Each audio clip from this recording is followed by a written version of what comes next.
Bharatiya Janata party जेबेठारु आरंभ होइछि सेतेबेଳ ठारु समस्त निर्वाचन को सामना करिया पई सबुबेले प्रस्तुत होइकि रहिथाय।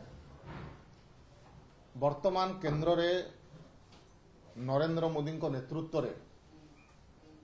गोटे लोकाभिमुखी गरीब कल्याणकारी सरकार चली से प्रकार भाव में ओडिशा रे मध्य विकसित ओडिशा गठन करिया पई गोटे दुर्नीति विहीन सरकार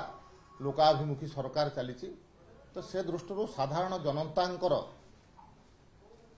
भारतीय जनता पार्टी सरकार प्रति केंद्र और राज्य प्रति दृढ़ समर्थन रही एवं भारतीय जनता पार्टी संगठन मध्य श्रृंखलित भाव में साधारण लोकंकर समस्या सहित निजको जोड़ी रखिथिबा कारणरू आगामी दिन में जो निर्वाचन होउची से निर्वाचन में भारतीय जनता पार्टी एकपाखिया विजय लाभ करिवो ए प्रकार दृढ़ विश्वास आम समस्तंकर रही।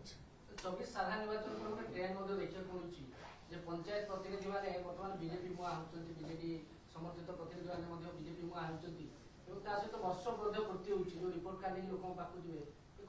देखंतो गत पाखापाखि एक वर्ष धरिक राज्य सरकार जो प्रकार भाव में साधारण गरीबंकर उन्नति पाई ग्रामांचल उन्नति पाई काम करुचंती से दृष्टि पंचायत प्रतिनिधि माने भारतीय जनता पार्टी प्रति आकर्षित हुआ स्वाभाविक से दृष्टि से माने आकर्षित होइचंती एवं साधारण जनता जो माने सेमानकु को जितेइबे से माने मध्य ग्रामांचल विकास एवं गरीब कल्याण योजना को ग्रहण करुवा कारणरू निश्चित भाव में भारतीय जनता पार्टी प्रति से आशीर्वाद प्रदान करुछंती एवं करिवे मध्य।